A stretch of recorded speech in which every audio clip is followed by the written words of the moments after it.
So Donald Trump just started his trade war, and now it's open season on MAGA, Tesla, and Elon Musk. That's the subject of today's video. And check out this headline today. Trump hits China, Canada, Mexico with tariffs to open trade war. And effectively what you're looking at is a 25% tariff on Canada, 25% tariff on Mexico, and 10% tariff on China. In response, Canada is actually going to target specific companies and specific regions of the USA. You guessed it, MAGA and the red states. There has been talk that there might be a 100% tariff on Tesla. This is not official yet. This is coming from a former finance minister, but we'll see if they do indeed do that, and I wouldn't be shocked. If Canada did this kind of thing, I'll just tell you, it'll really screw Elon Musk and Tesla. Effectively, who would want to buy a Tesla? It would cost way too much at that point. They're also targeting specific states and industries, again, MAGA/red states. Canada could put tariff on Florida orange juice, Tennessee whiskey, and Kentucky peanut butter. These kind of things. Again, it'll be states, red states, and the MAGA states. I'll just say this: Canada, you are awesome, and coming from say a blue state, blue states are happy to trade with Canada. Pay no attention to the red states and keep business as usual. But this is just an unfortunate thing. I understand the retaliation because essentially, when Donald Trump puts tariffs on stuff, then other countries are like, well, if you're going to put tariffs on us, we're going to put tariffs on you. Now, do be aware, though, that the consumer ends up paying the cost in this thing. Trump is selling it to his MAGA people as, hey, I'm putting a tax on China, but it's not really like that. The tax actually is being paid by the American company, and they effectively raise prices and pass the costs on to you. So ultimately, it costs consumers more money. And if you're curious where the money goes, in Trump's situation, you put tariffs on foreign goods, you take that money, and they're going to do it with the External Revenue Service, the ERS, that's their new thing. And then they want to funnel that money to a special sovereign fund, and then take that money and give it to Musk. That's the basic idea, or Musk buddies or other companies. So it's not just Musk alone. There'll be a fight for that kind of money. But that's been the talk of where the money's going to go, if you're curious. This also is going to affect a lot of people, as you're probably looking at higher gas prices. The estimates that I've seen are anywhere from $800 per person will go up per year. That's average, so it depends on which goods you buy. $3,300 per year per family, something like that. So that's sort of the increased cost that you're looking at.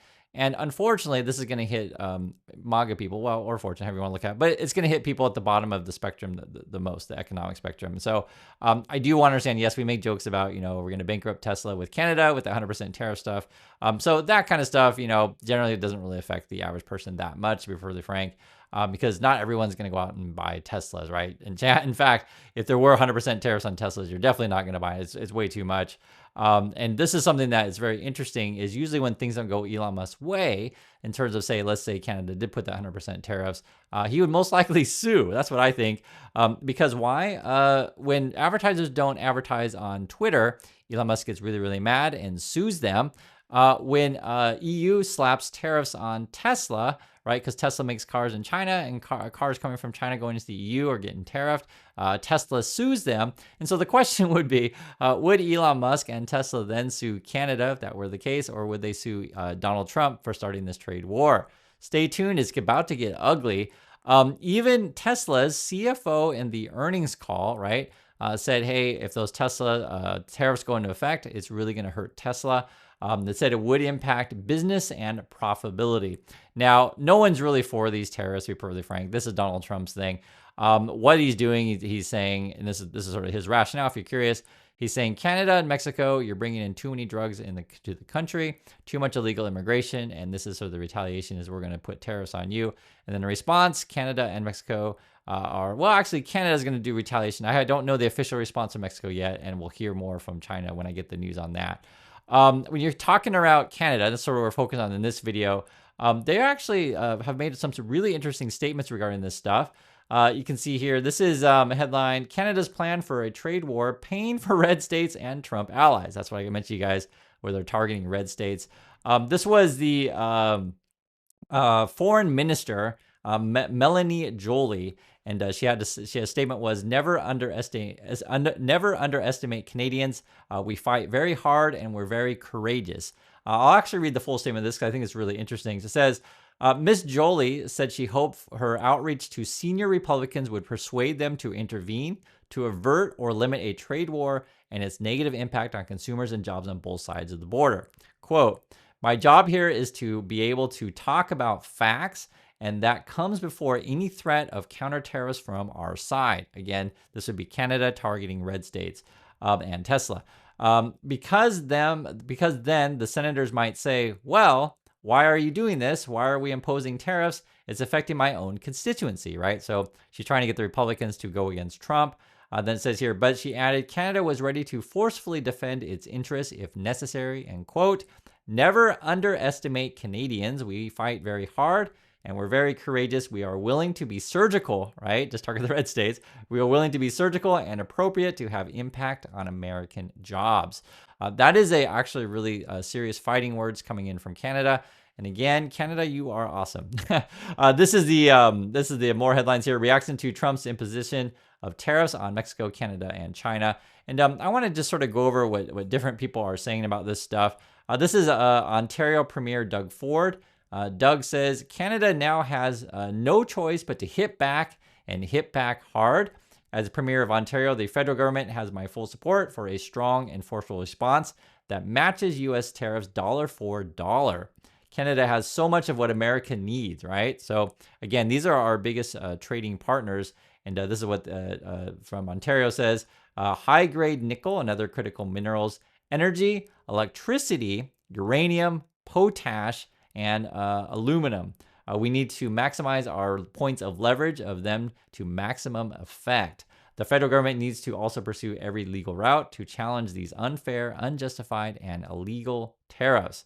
The Canadian Chamber of Commerce says President Trump's profoundly disturbing decision to impose tariffs will have immediate and direct consequences on Canadian and American livelihoods. Tariffs will drastically increase the cost of everything for everyone. As you guys can hear from these kind of things, I mean, this is coming from Canada, but it's from Salesforce. It's from inside the USA as well. This doesn't really help people, lower the price of eggs, as Trump tried to promise you. He's like, vote for me and everything's going to go down. No, it's not going to be like that. And in fact, economists were pointing this out, before the election. I've talked about this many times on the channel, that if Trump does do this trade war thing, it's going to raise costs for everything for everyone. I mean, that's essentially what Canada's saying also. And this was, I think, if I remember correctly, I think it was 26 Nobel prize-winning economists were saying, go with Trump, you'll have higher inflation.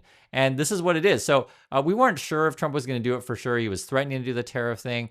We'll see what the responses are back from Canada exactly when I get that. I'll say this, though. I guess Trump also put into the stipulations with this tariff stuff is if other countries put, trade barriers up, then Trump will retaliate back. And essentially that's what you got, a trade war. So this is where percentages could go up on these things. And it'd be kind of a crazy world if we get some sort of situation where, say, Canada puts, to 300%, tariff on Tesla, then no one's buying Tesla anywhere.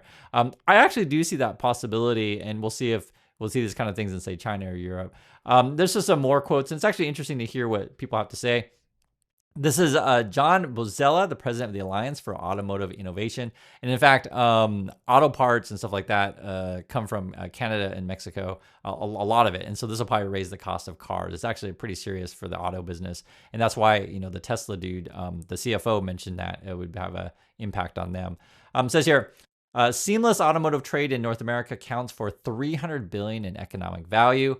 Not only keeps us globally competitive, it supports auto industry jobs, vehicle choice, and vehicle affordability in America. We look forward to working with the administration on solutions that achieve the president's goals and preserve healthy, competitive auto industry in America. So they're a little bit nicer to Trump than, say, Canada, but they're trying. This is David McCall, president of the United States Steelworkers Union. They say these tariffs don't just hurt Canada; they threaten the stability of industries on both sides of the border. You also got this. This is from the Mateo Cervales, the principal Latin America analyst for eMarketer. They say, for Claudia Sheinbaum, managing this economic rift will be one of the biggest tests of her presidency as she balances the interests of Mexico's key industries and consumers. Yeah, so I haven't heard official response from Mexico yet. We'll see. This actually, I'll just be pretty frank, the tariffs are going to be really, really painful for people in Canada and Mexico, along with Americans. So basically, everyone suffers under Trump. So I'm sorry about that, guys. I mean, it's just what it is. But as you can see, the Canadians are trying to just target only red states and try to keep good relationship with the blue states. So there's that. This is another one. It says, this is from Unifor. So this is the largest private sector union in Canada. And I guess this also represents the Detroit auto workers. Quote, Canada must hit back hard and fast as Trump declares economic war on Canadian workers. There's more. This was actually really interesting. This is coming from the Wall Street Journal, which tends to be pretty free markety, right? Tends to be fairly conservative. And you know, when you talk about this kind of stuff, like, because if you're watching my channel, or you should watch my channel, I don't talk a lot about left-right kind of stuff. I think that's kind of a, I was the right word to say it, kind of a dead argument, or just not the important stuff. I tend to talk about, you know, numbers, economy, and try to benefit everyone as best as possibly can. Wall Street Journal, business people, right? They're just talking about, you know, numbers, this kind of stuff. This is actually from their editorial board. This is their headline here. The dumbest trade war in history. That's referring to Trump's trade. It says here, Trump will impose 25% tariffs on Canada and Mexico for no good reason. And let me read a little bit from the editorial board. They had some interesting things to say about Trump. Again, this is from the Wall Street Journal. President Trump will fire his first tariff salvo on Saturday against those notorious American adversaries, Mexico and Canada. So they're making a joke because obviously, guys, Mexico and Canada are friends and frankly, the biggest trading partners. And so this is not a good thing for America to, in my opinion, and obviously the Wall Street Journal's opinion, to make enemies of our friends. It says here, they'll get hit with a 25% border tax, while China, a real adversary, will endure 10%. This reminds us of the old Bernard Lewis joke that it's risky to be America's enemy, but it can be fatal to be its friend. Yeah, and that's kind of a weird thing too, that we're putting higher tariffs on our you know, friendly trade partners. And you know, you could certainly make the case that China's adversary. I would agree with that. So that's what the Wall Street Journal says. They also say this as well. Drugs may be an excuse since Mr. Trump has made it clear he likes tariffs for their own sake. And this is a quote from Trump. We don't need the products that they have, I guess referring to China, Mexico, and Canada, which is kind of bizarre because we actually do need those products, but that's Trump's point of view. Trump also says, we have all the oil you need. We have all the trees you need, meaning the lumber. So that's what Trump says. He also goes on, this is the Wall Street Journal says, Mr. Trump sometimes sounds as if the U.S. Shouldn't import anything at all, that America can be perfectly closed economy, making everything at home.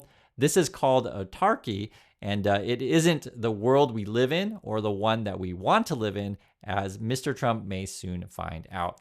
And guys, in this modern world economy, I mean, trade is really big. And the basic idea is, you know, when you trade something is like, hey, we have something, you have something, and we'll trade you for it, right? Or, hey, we make things that are, you know, efficient in our country, you make things that are efficient in your country, and we'll trade. I mean, there's certain economic efficiencies when you trade. The way just our world works right now is we trade. It's just part of the global economy. Now, Trump's point of view, I was trying to explain it. His basic idea is he's going to try to, you know, put these tariffs on and convince foreign companies to come to the USA and build factories. Some have. I mean, some do. I was perfectly frank. And in fact, it's been big news here in Korea because the Korean companies invest a lot of money into the American infrastructure, building factories, et cetera. I think Hyundai announced some in various states. The one thing I will say, though, is that here in Korea, it's been all over our news that people are kind of pissed off. They're like, dude, you know, we're literally investing in America, giving American jobs, and are you going to put tariffs on us? So that's been actually a big worry. And I completely understand, you know, if countries are like, there's only way to fight back is put tariffs back. But I do applaud Canada's, you know, stance on this. Is like, hey, we're going to try to keep good relationship with the blue states, but we're going to target those red states and put pressure on them, and particularly Tesla, which I think is a really interesting thing. So I'm really curious if countries around the world put massive tariffs on Tesla, and it could happen. Don't think it couldn't, the way that Elon Musk is behaving. And so that's what we're watching. Love to hear your guys' thoughts on this thing. Thank you so much for hanging out, and I'll catch you on the next video.